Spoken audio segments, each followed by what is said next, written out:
Hey all, hope you're doing well. My name's Dom. This is just going to be a quick demo / review of a guitar a friend of mine just purchased recently. This guitar is the S by Solar AB4.6C. He got this brand new for €249 straight from the S by Solar website. This is minus any import charges though, because they're always going to vary depending on where you are. Sounds like a pretty good deal, right? Well, that's exactly what I'm here to find out.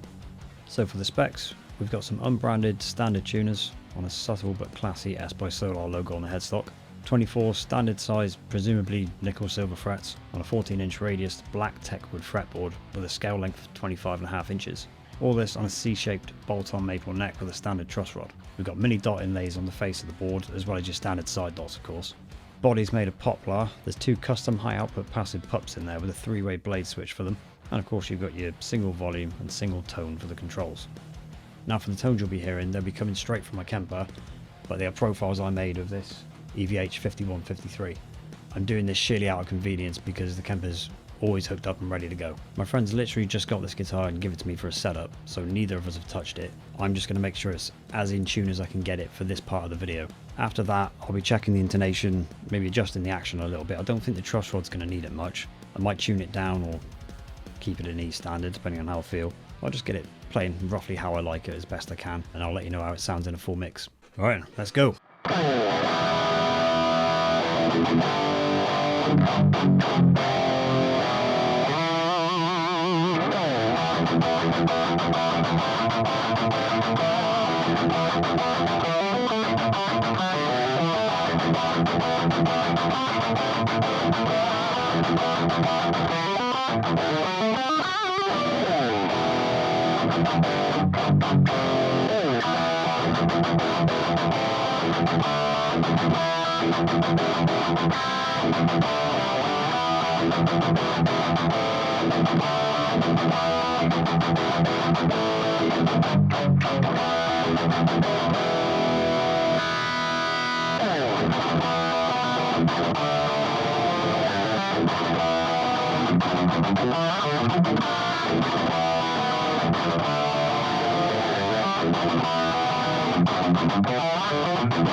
Sounds pretty chunky. Let's go for some lead.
So, now for the pros and cons. Firstly, I'm just going to point out again that this is a lower end, lower budget guitar. So you're never going to get anything perfect for that price. Also, you have to take into consideration, in today's world where everything's gone up in price, €249 is probably the equivalent of 100 to 150 euros 10-15 years ago. So it's still a cheap guitar. Now, any cons I give aren't necessarily going to be massive issues. Some things could have been avoided, others are just personal preferences, none of which affect how the guitar plays. I have to point that out. I think that's really important, and especially on a lower end guitar, which is primarily aimed for beginners, people who don't have the cash to splash out on a €1,000, £1,000, £1,000 guitar. So then, I'll start with the pros.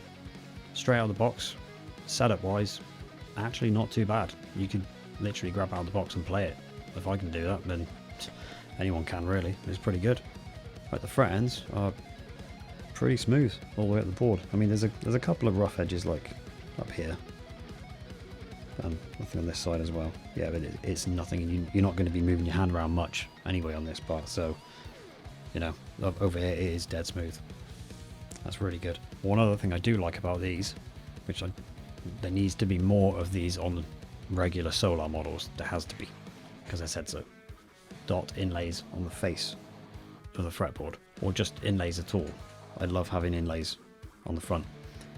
I am absolutely crap at navigating the fretboard without help, that's clear, but I don't know, I guess I'm just old school and I love the look of that as well.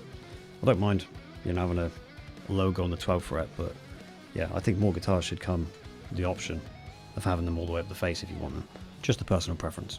Now the pickups, sound quality wise, are really not that bad. You can tell they're cheap, but they do the job. I'd say they're pretty well rounded. You know, they've got a good tight low end chunk out of them and good mid range. Good, they sounded pretty good for lead, as you heard. So yeah, it's really not bad for the price at all. I mean, I'd be happy with this if I just started playing guitar. All that being said, now for the cons. I'd say the biggest one for me, or there's two actually that are to do with the frets. But on the 23rd fret, the board is slightly dipped. I can't really show you from here, but it's slightly dipped down like this. So my guess is that they've installed it incorrectly and then had to pull it out. When you do this, when you refret a guitar, you have to level the board afterwards to make sure it's all dead smooth, dead flat. And that's because the tangs on the frets on the inside have barbs on them, and when they come out they tear wood out, or they can do. And I think they've had to sand that down after pulling the fret out, and it's caused that little dip there.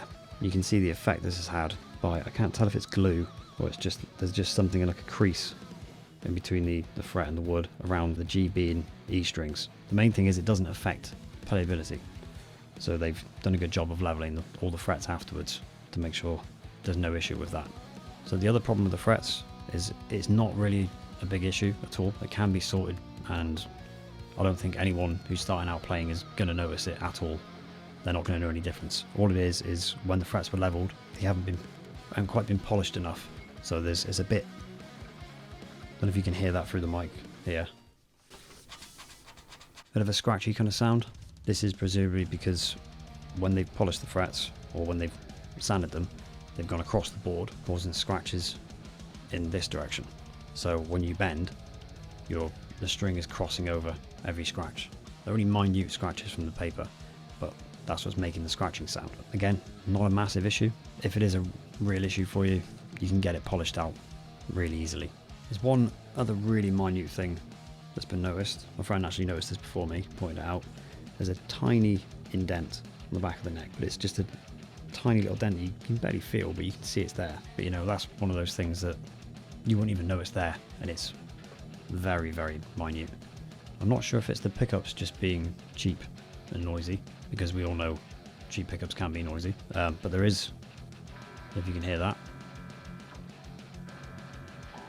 could be a grounding issue, and even if it's not, you can still get your pickup swapped out for something better. Either that, or you could just do what most people do and buy a cheap noise gate, and that should sort out your problem for the most part. One little thing I was surprised about, and I'm not sure if this is a model specific thing, the actual Solar models, they have recessed knobs, so they seem to have gone off that idea. I don't know whether that is a cost thing, I wouldn't have thought so, but you know, I was quite liking the recessed knobs. Could just be a model specific thing, I'm not sure.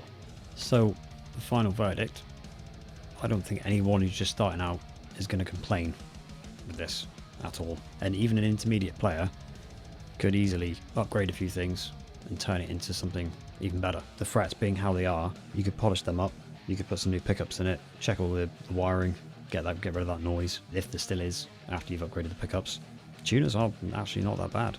There's so much more room for improvement and modding if you really wanted to do it. So yeah, as far as budget level guitars go, got a thumbs up. Well, I think that just about wraps it up. Let me know if you own or have played an S by Solar. I'd love to hear your thoughts on them. That's for me. I'm going to make some food because I'm absolutely starving. See ya.